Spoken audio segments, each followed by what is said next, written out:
PRN.live.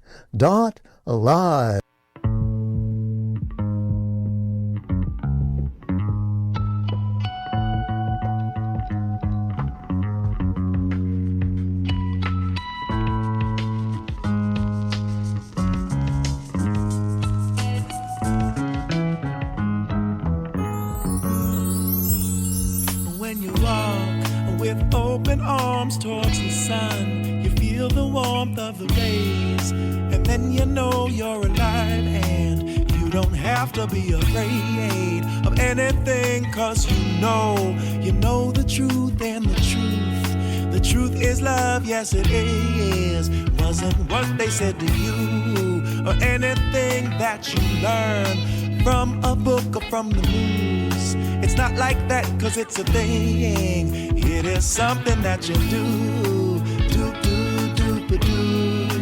Doop doop doop a doo. Doop doop doop a doo. Dib-on baby did long. Doop doop doop a doo. Doop doop doop a doo. Doop doop doop a doo. Dib-on baby did love's the highest truth. Nothing could be higher than love, my friend. Welcome to the Bassline, everyone. Gary Null is a Renaissance man and a pioneer. He was a leader in the vegan movement before veganism was even a thing. He has been promoting holistic health and nutrition for decades. He has been warning of the harms inflicted by the pharmaceutical industrial complex for decades. He is also a prolific independent journalist as the host of The Gary Null Show and the Progressive Radio Commentary Hour, in addition to writing countless scholarly articles and producing numerous documentaries. Today, I am honored to welcome to the Bassline the founder of the Progressive Radio Network, Gary Null. How are you today, Gary? What part of the country are you in? I'm in Florida. Thank you very much. It was a very kind introduction. Well, first of all, Gary, I just have to personally thank you for the opportunity to be a part of the Progressive Radio Network family. I was offered this opportunity a little over a year ago, and it's been an incredible experience for me. I've had so many incredible guests on a weekly basis, and I certainly think that the clout that was lent to me by PRN, when I can invite people not just onto a podcast, but when I can invite people onto the Progressive Radio Network, I think that's a big part of how I've been able to get such incredible guests, to my own amazement. So I want to just thank you for this opportunity you've provided me with here. It's fully deserved. Well, thank you so much. And, I also have a goal here, which is to connect some of the people that I've met through the medical freedom movement who might not be aware of your work, who might not be aware of the richness of the Progressive Radio Network. I'm sure a good chunk of my listeners are PRN people. Probably most of my listeners, I'm sure, are PRN listeners in the first place, but I've also recruited people in through my medical freedom activism who might be aware of just the Bassline and not necessarily aware of you or PRN yet. So I want to bridge that gap to the best of my ability here today. And the first thing I'd like to ask you before we get into a bunch of other things I'd like to talk about is it not true that you opened the first vegan restaurant in the United States? Yes, it was called the Fertile Earth Restaurant at 108th and Broadway. Opened it in 1970, 54 years ago. And we had only gourmet vegan meals. I did the recipes each day. You could only select from 2 items, 2 entrees, 2 soups, 2 salads, 2 desserts. So it made it relatively easy, since we would have sometimes 300 meals in a day. A lot from Columbia University. And the Upper West Side was the melting pot for a lot of the social activism. I mean, the Black Panthers was there, the Berrigan brothers were there, Peter Boyle, who was a friend of mine. We shared the same floor at 79th Street in a building. And so if you want to know what was going on in the activist community, activists in a good way for women's rights, activists against the racists in our society, activists against the war in Vietnam, that was a place to go. So, and a lot of artists went there. So that's where I'd enjoy from 4 o'clock in the afternoon till 11 o'clock at night. That's where we all met. Incredible. I would love to ask you about when you became aware in the first place in terms of us, the public, not being told the full story as it pertains to vaccines, because I've been a listener to your program for many years, and it was through your program that I first became aware that there were some concerns regarding this practice of vaccinating people. And I didn't exactly know what to make of it. I heard the concerns and they sounded very valid, but I wasn't a parent yet, and I didn't have to make decisions pertaining to this just yet. I heard people on the other side of the argument just completely dismissing the notion that there was anything to be concerned of whatsoever with vaccines. But the people who were expressing concerns, they seem to be pretty detailed in their concerns, and their concerns seem quite legitimate. And now, honestly, through being the host, of the Bassline over the past year, I've become what you would call an anti-vaxxer, I have to admit. I've interviewed a bunch of doctors who said we actually did not get a very good education when it came to vaccines. We were just told in medical school, vaccines are great, give people vaccines. And then I spoke to a few guests who said, no, vaccines are bad. They're injuring people, and they're seeding our bodies with what turn out to be cancers and other long-term health problems. But after the research that I've done, and I intend on doing a lot more, I think we have a big problem with vaccines and the practice in general of vaccinating. But when did you become aware of the fact that we might have some problems in this area, that it might not be as cut and dry as we were told? Back in 1969, I interviewed Dr. Robert Mendelsohn. He was a pediatrician. In fact, he had been head of the Pediatric Society of Illinois. He had written a few articles, and he was criticized because you weren't supposed to ever criticize science. There was science by consensus. So if the AMA was publishing full-page, and they were for years under Dr. Fishbein, full-page ads for Chesterfields, Lucky Strikes, Camels, and Marlboros, and you were told smoke, especially women, because it, quote, calmed your nerves, and even it would help you. It was healthy to smoke. So when I'm looking around at everyone that I saw smoking where I grew up, and I mean everybody smoked where I grew up, I thought it was nasty, and I just remember going around my own house having to empty the ashtrays because my father smoked 4 packs a day, my brother 4 packs, my mother 3 packs, and all my friends smoked. I didn't. And I'm thinking, they're coughing, hacking. How could that be good for them? I remember once at the same time, everybody drank. And no one drank to get drunk that I knew, but they drank because it was part of the social decorum at the time. A lot of that was because of Hollywood influence. You never saw John Wayne having a glass of wheatgrass juice, right? Or Betty Davis, man, she did not age well. But so when Ron Stewart writes about Betty Davis's eyes, that must have been when she was 18. But they all drank, and they didn't drink wine, they drank hard alcohol. And you could always tell in all the movies, because when they'd drink, they'd kind of grimace and like, oh, boy, this is tough to get down. Mm. And then I'm thinking, why, if you could drink an apple juice, an orange juice, a grape juice, why would you want to drink something that was bitter and caused acid reflux and GERD? Same way with coffee. One of the biggest problems is gastrointestinal illnesses today, starting in the stomach, including with ulcers, and that's from drinking a lot of coffee. Caffeine is highly anabolic. So, mind you, in just sitting at one meal, I'd see them eat the wrong food, always processed, or when TV dinners was popular, they'd take that little ugly, stand and put it in front of you, and then they'd take something out of the oven, a microwave dinner, and when you look at it and you open it up, it was just ugly and tasted like crap, but they thought that was normal. Now, we were not as much into fast foods back then, but it was convenience foods.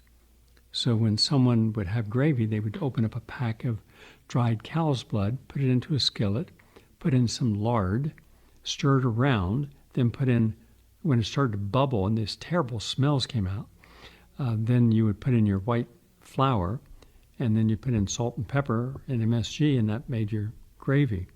Or unless you wanted some meat, then you'd chop up some meat and put some meat about the consistency of a hamburger helper or a meatloaf in there. And then you take a piece of white bread, and then you have your steak. And for a working class family, the idea was that you were successful enough to be able to afford a 2-inch steak. Now, why 2 inches, I can't tell you. But the steak had to have a fat around it because probably 80% of the taste of any item is the fat. And so there would be my father eating this and taking the white bread to slurp up all the juices, and then immediately going over, laying on a couch and going into a coma for about 2 hours, right? And slurping and running. And I'm thinking, I'm looking at the couch one day and I see there's a permanent body indentation. And so we thought it was normal not to exercise after high school or college, because why should you? You weren't competing in a sport, and clearly you had to take it easy, because the lifespan then was 64. So by the time you were 30, you were middle-aged. So you had to take it easy. And taking it easy meant sitting and reading. So they were well-read, all the book clubs, but nobody was healthy. I didn't meet a single person in my entire life growing up who was healthy after high school or college.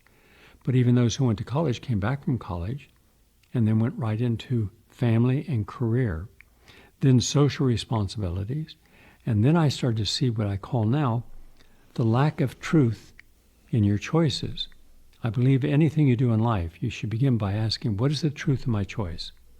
If I'm going to vote, and I believe everyone should vote, and if you don't like the two main candidates, which most people don't, I certainly don't, then vote is for an independent. We say, well, Gary, that's a wasted vote, because they might get 1 or 2%.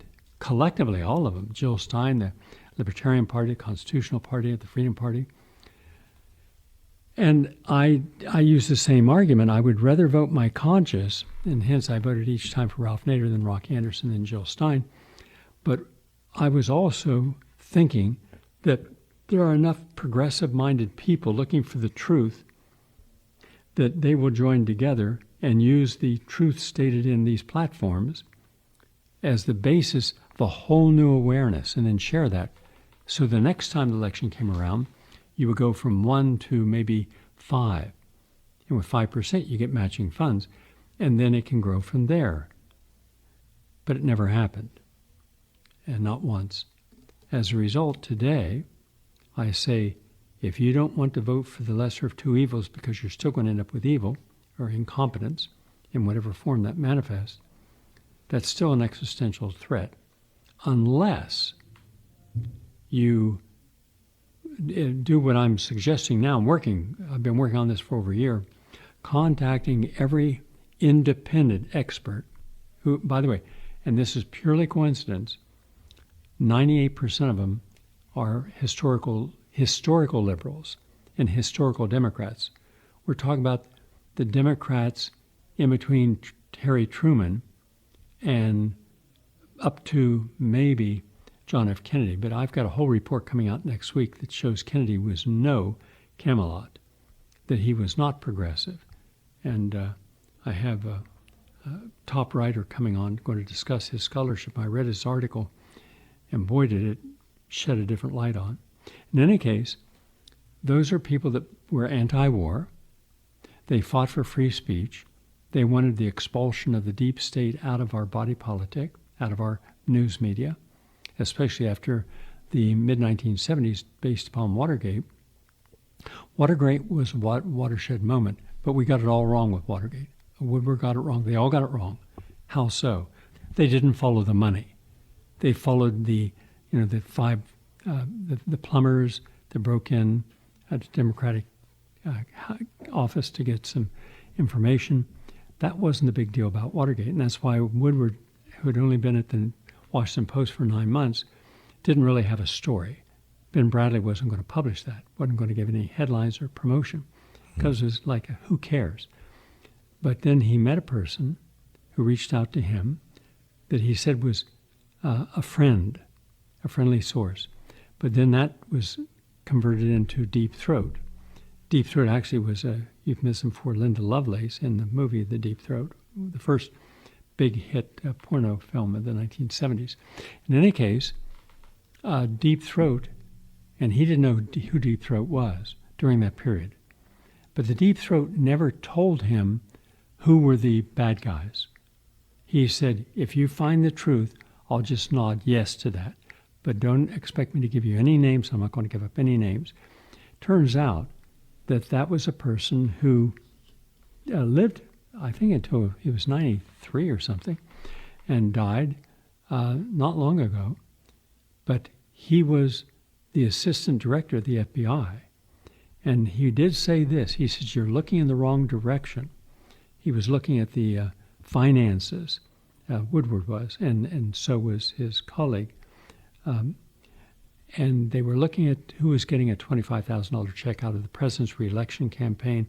And a source down in Miami, Florida, gave him that information, showed him who actually cashed the check. And then he went to that person, and the person said, yes, but I'm not going to go any further. Nobody wanted to talk. And so he's a dead end. He really didn't have a story. And this Deep Throat says, follow the money. Well, what money? The big money. And it turned out that it wasn't $300,000 that had been collected by the group that was funding President Nixon's campaign. It was $6 million in one drop alone, one visit to their office. They had so much money, so much cash, $6 million. They had no place to put it. They couldn't put it in the bank because it'd have to show, if it was audited, where'd this come from? So they wanted to keep all their donors hidden. So they were putting it in closets and bags and drawers. And that was just one. And who headed all that? The Attorney General of the United States, the highest law enforcement officer. Mind you, the Attorney General is over the Justice Department. The Justice Department is over the FBI. The FBI is actually a part of the Justice Department. And this guy had made the following statement to Woodward. He said, you're talking about something so big that it's everyone's involved. What do you mean everyone's involved? He said, everyone's involved. And Woodward says, you mean like the CIA? Yes. And the FBI, the White House, well, who in the White House? And we're clear at the top. So had it not been for Nixon taping everything and those tapes becoming a reality and everyone heard his scheming, that would not have been the issue. But the main issue was not Woodward having the President of the United States in 1974, 2 years after all this started, in the summer of 72, have to resign. They missed the story completely because it was the CIA and the FBI who were controlling everything and where the money was being spent. And guess where they were spending it? They were spending it by making all these leaks. And so Nixon's group, Haldeman and Ehrlichman, and 40 others, by the way, as it turns out, Clausen, who was who was the White House attorney, and John Dean, they all went to prison or were found guilty because of covering this all up. That's not the story of Watergate. The story of Watergate was that the person that brought down the president was not Bob Woodward. It was the constant leaks of the CIA and the FBI. Why that happened? A story that was never told. And that story was that Nixon, through détente, through Henry Kissinger, with China, was negotiating treaties with China to open China up to being able to come in and bring its product and services in the United States, and the same back to them from American manufacturers. That was not what the neocons wanted. And from the Dulles brothers, one was Secretary of State, the other is head of the CIA, they were the ones behind the fomenting of the attack against, with Curtis LeMay, head of the Joint Chiefs of Staff. They were against Kennedy because Kennedy was trying to stop the Vietnam War. And then in comes Johnson, then Nixon, and Nixon, before that, I'm ahead of myself. So Nixon was wanting détente. They didn't want détente. The military-industrial complex didn't want détente. The big bankers didn't want détente. And the biggest money managers during that period was the Harriman, and former governor of New York, And they had a bank that had the 400 richest people in America who put their money in that bank. And that all was overseen by the Dulles brothers. So here you had a whole cabal. That was the deep state. They controlled everything. These were the biggest industrialists, the most famous families, but no one knew they were all working together to make more money. And to make more money, they had to have control without any form of obstruction. So Richard Nixon was brought down because the FBI and the CIA knew they could leak something to the New York Times. The paper of record is actually the paper controlled by the CIA. For instance, when you get anything leaked, where's it leaked? It's leaked to the New York Times. So it was Nixon trying to find out where the leaks were coming from and stop the leaks. That's what the break-in was really about. And then he was trying to get money, and Mitchell was heading that operation. But ahead of, and no one knew this, but over the Attorney General was Bob Haldeman. Haldeman was really the architect of all of this. Let's find the leak. Let's find the people, dropping all this against Nixon. And they weren't able to do it because it was well hidden. And here, now understand this. If you're a lawyer in the United States, if you see or are aware of in first person a crime that has been committed, you will lose your license. You could actually be challenged for obstruction of justice if you do not at some level report that. That's a legal responsibility. Well, who is the second most powerful man? And this was after J. Edgar Hoover, nearly 49 years head of the FBI, totally corrupt. But who had all the secrets on everyone? The FBI, the CIA. Who had compromises on everyone? Same two groups. So he's the second in command of the FBI behind the FBI director. He's one of the three most powerful people in the entire deep state. And he's telling Woodward, go after the money. They're all involved. So he knew every single dirty trick. He knew all the lies. He knew the truth. And never once did he take that into a formal court, and was he charged for keeping all that and obstructing justice. Doesn't that tell you something? Incredible. So now I'm looking then at what happened from that, the church committee hearings, because you can't have that many people going to jail, that many people indicted, over 40 in Watergate, but none of the deep state were indicted. None of the FBI were indicted. None of the National Security Agency were indicted. None of the real players who caused all that to happen were indicted. None of the people who were part of the Harriman cabal were indicted. So up comes the church committee. And then in the most remarkable, and only time since or before, did some of the truth come out, where Colby had to testify before Senator Church, and he was asked, how influential is the CIA into the news-making system? How many agents do you have? How many sources do you have? And I believe he said somewhere around between 12 and 1,400 at that time. That was probably half of what they actually had. In fact, later, the head of CBS, I believe it was CBS News, acknowledged that as if he was proud of it. We know that Grace was a part of it. We know that the owner of the Time magazine and Look and were a part of that whole mindset, that neocon mindset. And so what you had is you had the CIA deeply embedded into the American media empire. So if you wanted to say something that went contrary to what official positions were, you were attacked in 1,000 different ways.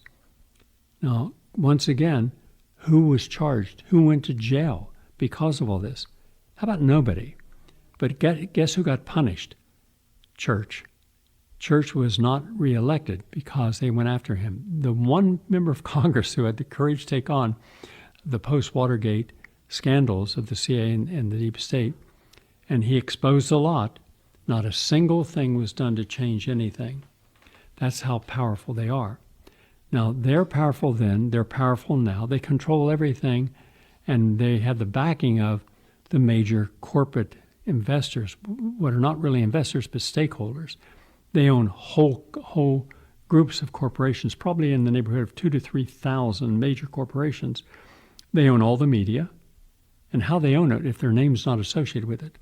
Because they own stock and they'll buy just enough stock in a company that it gives them a seat on the board or gives them input. So then once you get on a board, then that's where the policy making comes from the board. The board then gives it to the president, CFO, CAO, and those people are supposed to carry it out. That's what they give their bonuses for. Now, so I don't care if you drink a Coke or a Pepsi, they own both. I don't care if you go to ABC, CBS, NBC, Fox, they own them all. They have controlling interest. Now, who are the wealthiest people in the world, dwarfing the king of Saudi Arabia? BlackRock, Vanguard, State Street, Berkshire Hathaway, and Fidelity. Those are the top five. Together, you're dealing with somewhere between $35 to $50 trillion under management. They control most of your, let's say, your pension funds. Now, they take a fee off everything. So if a business loses, they can sell the stock, cause another business that gains. They're going to have it both ways. When oil is at $30 a barrel, they make a little money. When it goes to $100 a barrel or $120, they make more money. They control everything. They control all the commodities necessary for life: food, water. Nestle is one of those. And then they control big agri. They control artificial intelligence. They control the media, and now they control big pharma. So there was a time in America in the 1930s, 40s, 50s, and into the early 60s, nobody went broke from having to have a medical procedure. I mean, you could, everything was like a community of help without the burden of excessive profiteering. Once they started seeing that they had total control, and they put money into the legislators' pockets at the state level through the American Legislative Exchange Council, ALEC, and through the House and Senate and White House. And then they started selecting the head of the FDA, the head of the CDC, the head of the U.S. Public Health Service, the head of the National Agency on Allergies and Infectious Disease, Fauci's group. Then they knew that all the science would go towards selected institutions they had influence over. And so millions of scientists would get grants only if they did work in the area that these major corporations wanted them to. So if you wanted money on vaccines, you had to do studies. But not a single study, not one single study was ever done showing the safety of a vaccine based upon a true placebo, which is just a saline solution, a saltwater solution. So you give one group of children the regular vaccine, you give another group saline solution, you measure all their health indices at the beginning, and then 6 months, a year, year and a half, and 2 years later, and then you'd see the truth outcome. Instead, they were so greedy and so corrupt, they would take another vaccine and use that as a placebo. So if they knew that there was a toxic vaccine, they knew that the placebo would do terrible.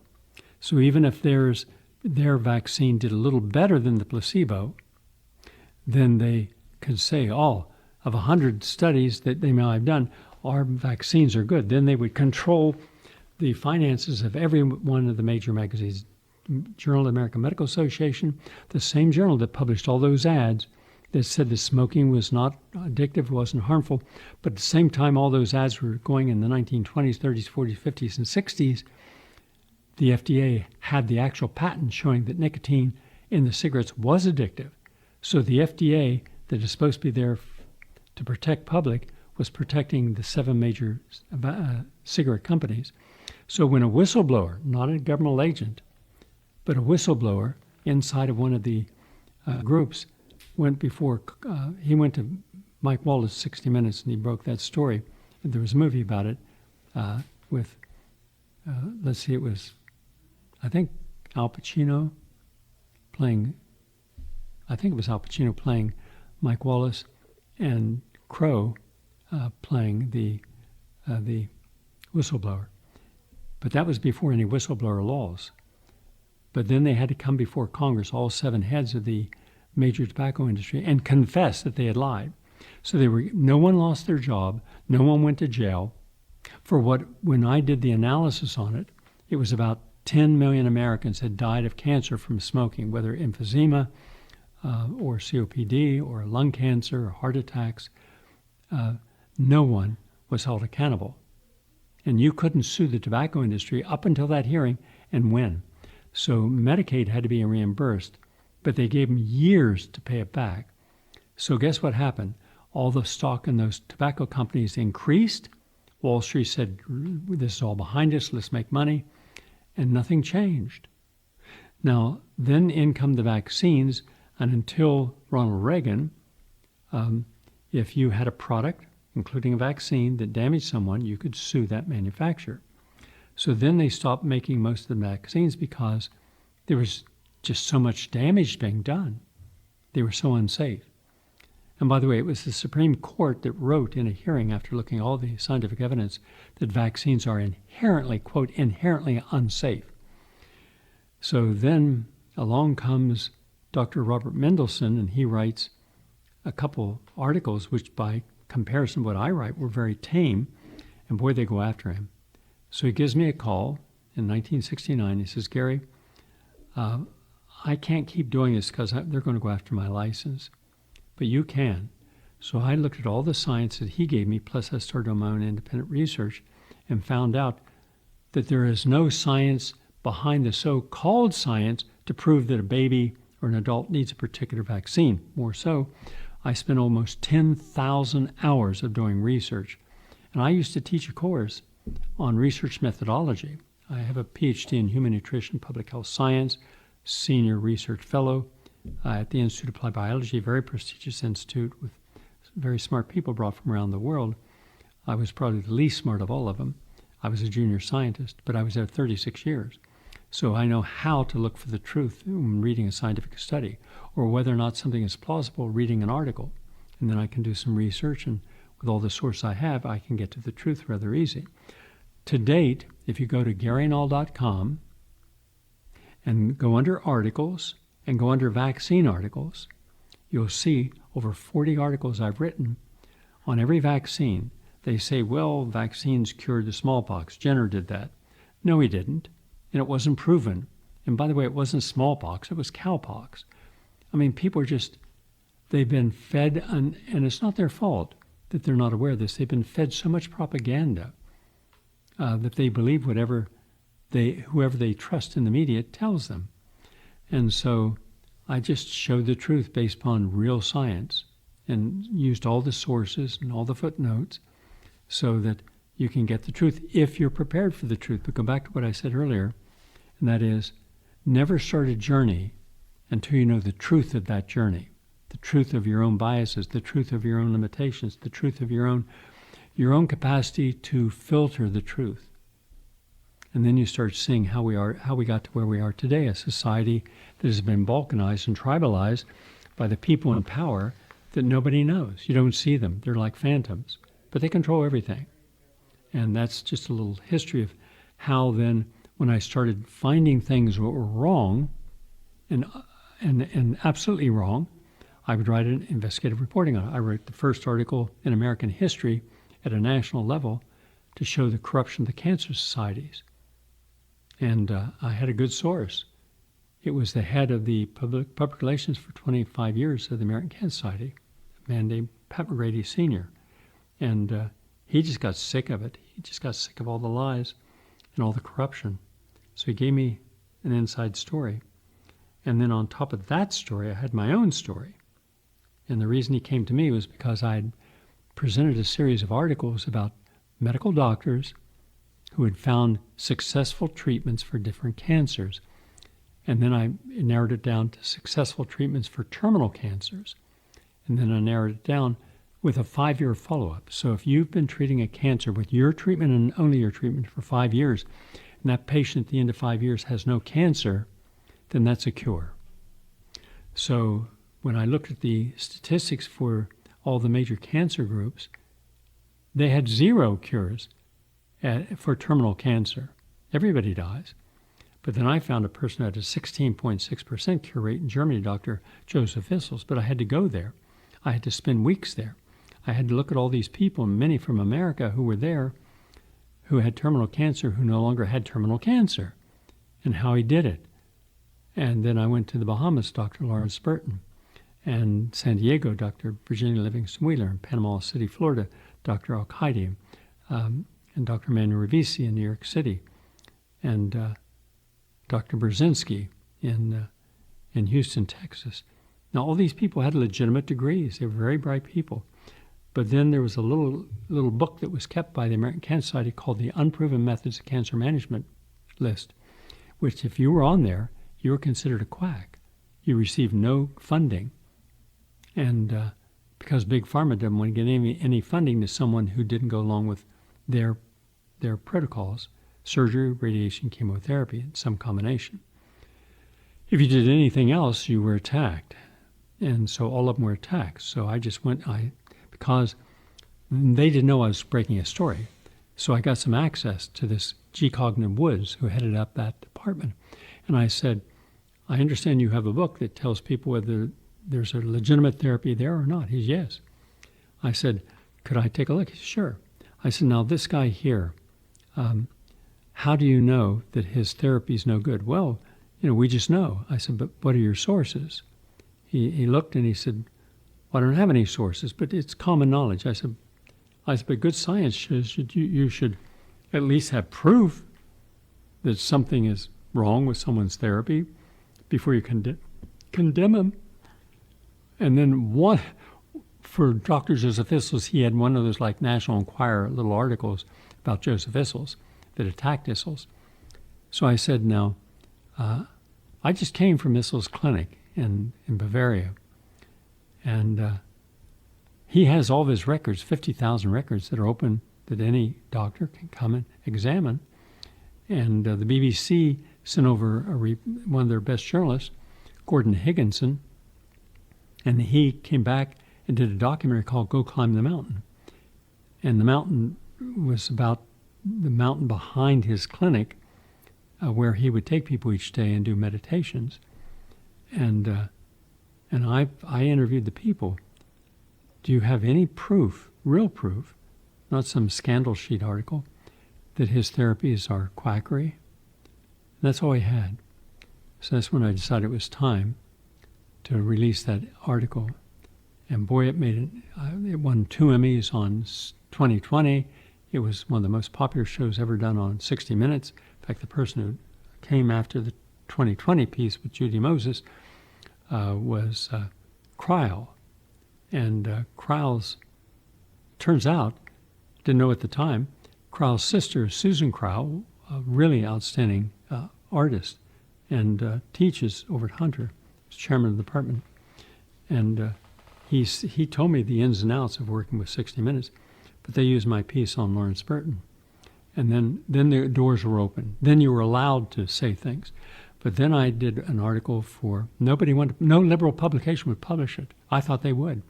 The Atlantic didn't, the Mother Jones wouldn't. In fact, the managing editor of one of the people in the liberal media I went to said, that's my uncle, and I still can't publish it because we'll lose all of our advertising. I went to Ms. Magazine, same thing. And then so I got it published, won the Audio Award, Best Investigative Journalism with Robert Houston, in a newspaper called Our Town. By the way, you can read all this because all this documentation's up on GaryNull.com. Look under Lifetime Achievements. You'll see all these different areas I've achieved in, and you can see all this second-person validation of what I'm saying. And that's a small Upper East Side publication. But then someone who was an editor with a national major magazine got a hold of me, and I met with him. And there were 7 people in the room. And when asked by the publisher, did you want to publish? And they all said, no, don't publish it. We'll get sued. You're taking on the cancer establishment. You're taking on some of the most powerful and respected people in philanthropy and science, medicine. No. And then he turns over, a very quiet person, very soft voice, and he says, do you really believe that if we publish this article, it could save some lives?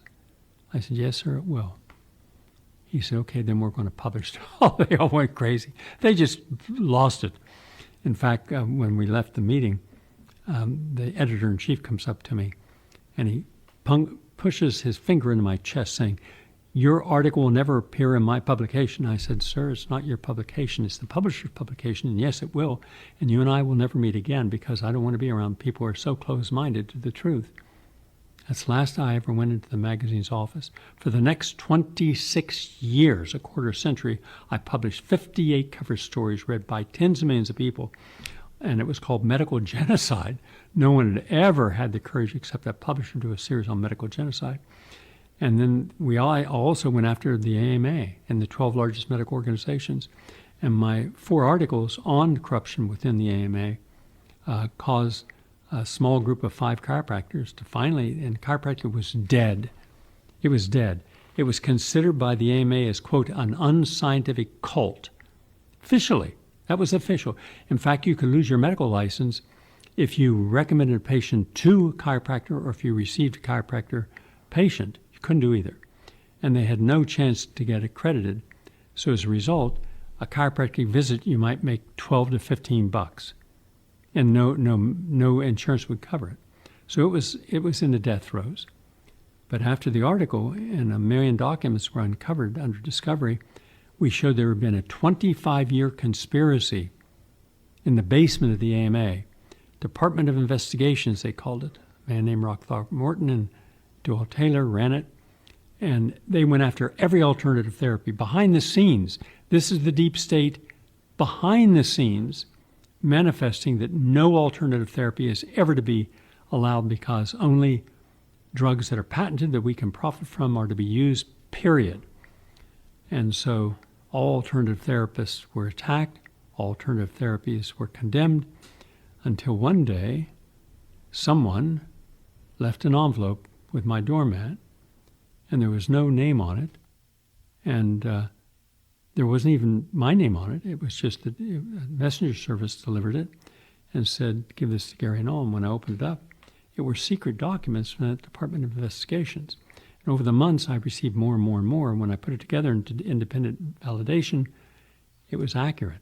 So then I wrote a series of articles, and 4 different articles over 4 years, starting in 1972. In fact, Ralph Nader and I wrote articles in the same publication, Caveat Emptor, which was the #1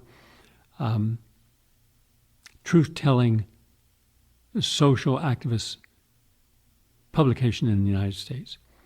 And so it was there, but it was when I published it nationally in the big magazine, then we got response.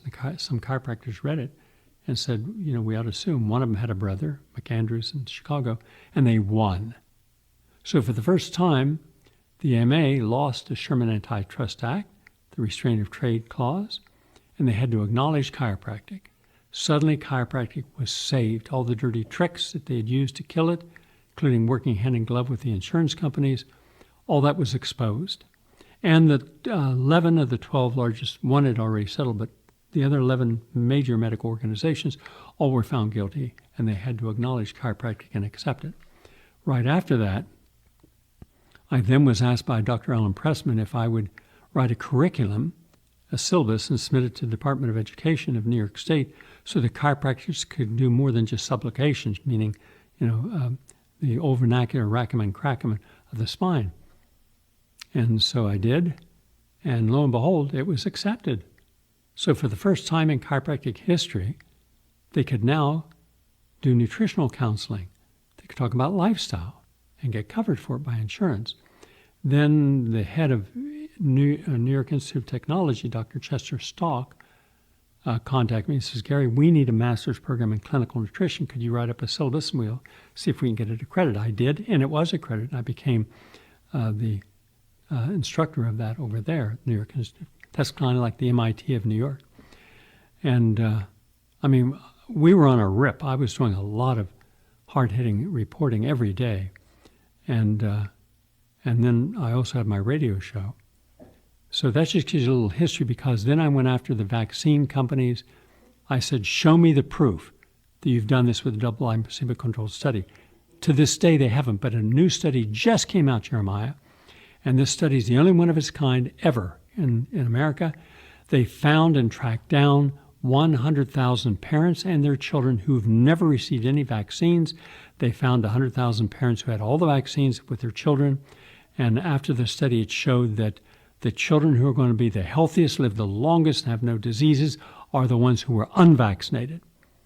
And so I just reported on that last week. So that's a long answer, but at least you get an idea of what happens to happen and how a lot of this is interconnected.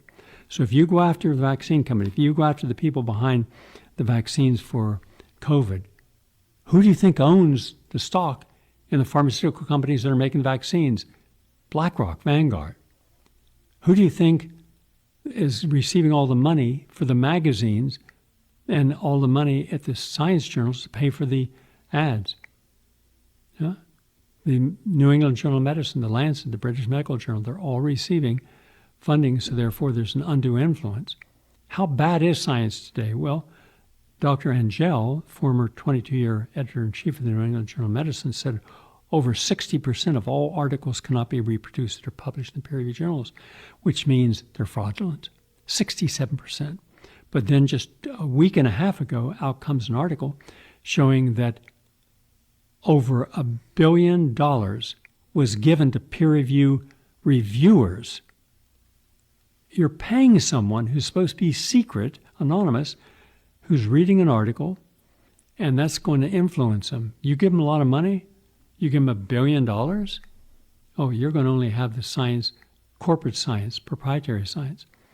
And I've published a lot of articles, over 960, a lot of peer review articles. I've done a lot of original experiments and come up with a lot of breakthroughs. And one of my articles was not peer reviewed, but they returned the manuscript, which they generally don't do. And the guy had actually put his notes in blue pencil, and it was all bias. Like he couldn't believe that this was true, even though I'd proven it was true, and that was that you didn't need to eat any animal proteins in order to have all of the amino acids, the 8 essential amino acids, coming into your body from vegan sources. Beans and nuts and seeds and legumes and tubers all are rich in all 8 essential amino acids. Yet science says none of that is possible, that only animal proteins have 8 essential amino acids. All the rest are very incomplete. They were wrong. All of science was wrong. Let me say this again, Jeremiah. 100% of all nutrition and dietetic sciences, I'm a registered dietitian also, all of it was wrong. And yet they would not accept it for peer-reviewed publication. Now I know why they wouldn't accept it.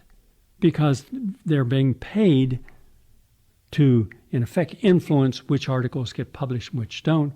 Because if an article gets published for a drug that's really not good, but someone writes a good review on it and passes it, then you can make millions, hundreds of millions, even billions of dollars.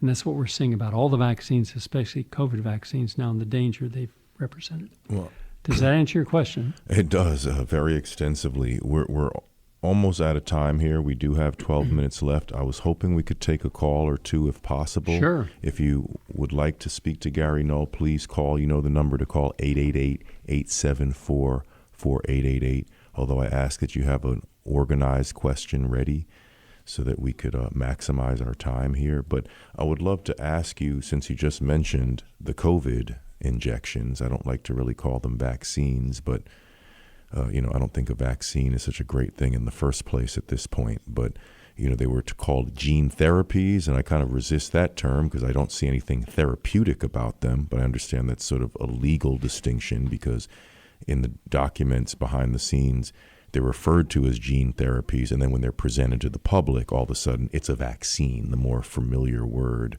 I guess, that they used to try to foist this upon us. But my question for you specifically, Gary, is could you give us a summarized version of the damage that you've personally seen inflicted by these shots? I mean, we have the excess mortality data from various countries around the world. We have the Substacks of Mark Crispin Miller and William Mackis showing I'll us be happy to. unusual. Jeremiah, I'll make it real succinct. Thank you. I've seen hundreds of people who are otherwise healthy, young, with no risk factors at all, took the shots and dropped dead.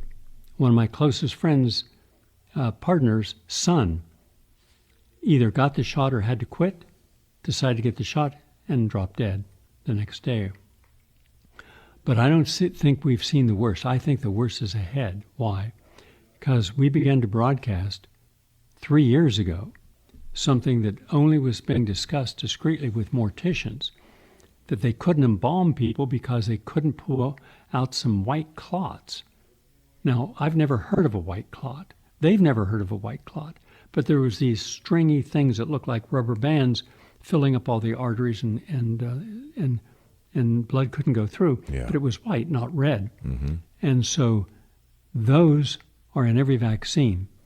Not everyone's going to die from them, but an awful lot of people, if you notice now, like influencers that were promoting the vaccines, young women, mainly women from 20 to 30 years of age, they're all dying, dropping dead of heart attack. That's the clotting. So we're going to see a pandemic of deaths over the next 3 to 4 years from the white clots that are in the vaccines, and those are self-organizing nanoparticles. We're also going to see delayed effects of an immune system that goes out of balance because there's no off switch on the damn vaccines. They said there was. There isn't. They said it only stay in the deltoid muscle in the arm. It doesn't. It goes to every part of the body. So everything they told you about COVID was a lie. Everything they told you about the vaccines to protect you was a lie.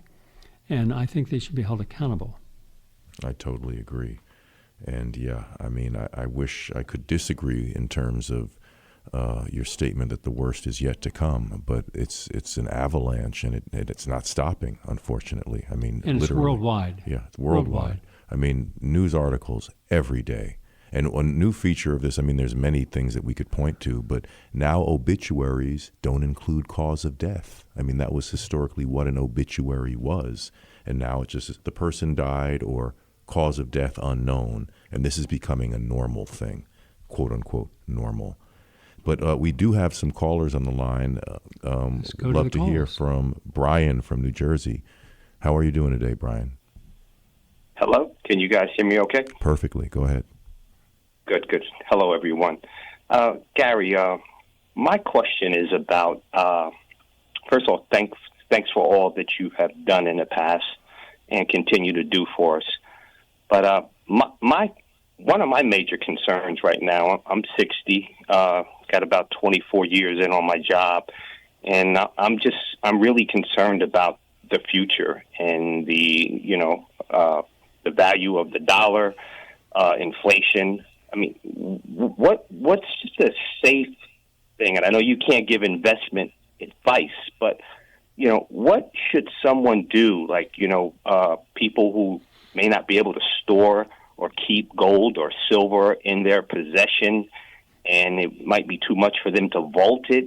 What options are there for the average person to protect themselves and, what they have saved up as far as, looking forward toward their retirement?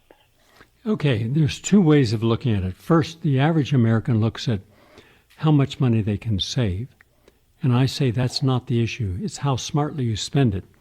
Right now, 20% of the homes in many states have lost value, and they've lost upwards of 20 to 30% of the value, Florida in particular, and that's going to keep coming down because you have 30 people for every single house for rent. The trouble is the big companies that I mentioned, like BlackRock and Vanguard, they're buying up all these houses that were foreclosed on. Remember, you might have paid 80% of your mortgage off, but if you don't finish paying it, you're still obligated to pay it. Now it's turned over, you're out of it. Then along comes these companies, and they buy it, then they rent it, and they're getting maximum value on their investment, and yet the average person cannot afford to pay. Let's say in New York City, the average rent for just a 2-bedroom apartment is $5,000, and it can go as high as $9,000, depending upon the neighborhood and the building. So I would say the number one thing everyone should do is get out of debt. Stop buying stuff. I would not buy any home, but I would buy, if you have disposable income, I would buy a small RV. I'm talking about with a Mercedes engine. Why? Because they're diesel, and those things can last a half million miles, and you get much better miles to the gallon. Also, people make the mistake when they get an RV of buying something similar to what their home was like. So they want a big, long, 44-footer.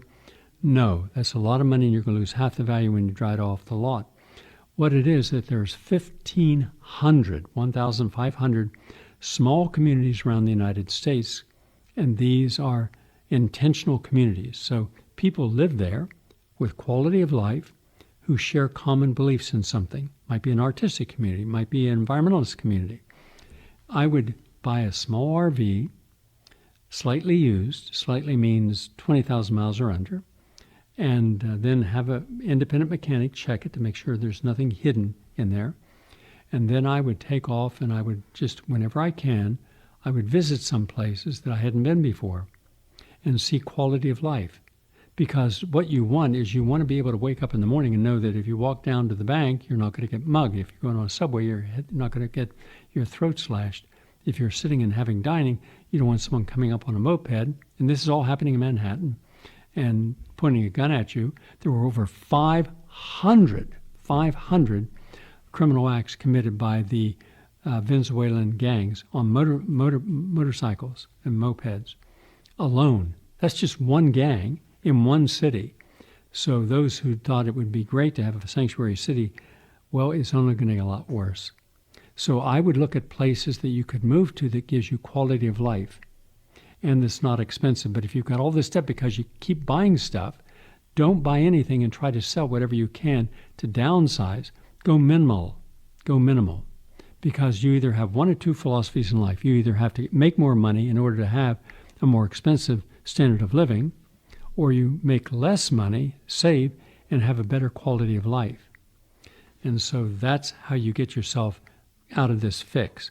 And then just don't accept that the only place you can live is the place you have lived or are living.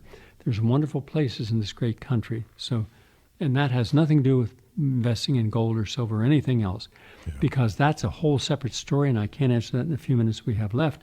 We actually have one other caller I was hoping we could Let's go to the other caller. Thank you so much, Brian. We have Muhammad on the line here in New York. How are you doing today, Muhammad? I'm fine, thank you, Jeremiah. Thank you very much for the good program. And Gary, thank you for all the good information. Just have one quick question for you. Is there any difference in the quality of chlorophyll from wheatgrass juice or, say, alfalfa? Wheatgrass juice is more concentrated, though alfalfa is very good. If you're going to have chlorophyll, have spirulina, because it also gives her high amino acids, chlorella, brown seaweed, wheatgrass. Those would be the top four I would select. And having 2 ounces at a time, 3 times a day. Those are great oxygenations of the blood, great cleansers of the arteries. If you add in some pomegranates and or pomegranate juice concentrate when you're having your wheatgrass, and blend those together and have 4 ounces of beet juice, you can make beet juice, then you're going to clean up the arteries. You're going to have lower blood pressure. You're going to have more nitric oxide getting in, which is better circulation to the heart and extremities. Great question, Muhammad. It's my first juice of the day, Gary. I want to juice beet celery. Celery lowers your blood pressure. Those are all good. And lemon, don't forget to put the whole lemon in. The anti-cancer ingredients in lemon is limonene, and it's in the skin. Excellent. And the white pulp in grapefruit, that's rich in bioflavonoids, and those really help you. Well, Muhammad, I'm sorry, but we're officially out of we're officially out of time. So there's actually no one else for this program. You too. Thank you, Muhammad. Well, thank you so much, Gary Null. You are an inspiration. It's an honor to be on this station, the Progressive Radio Network.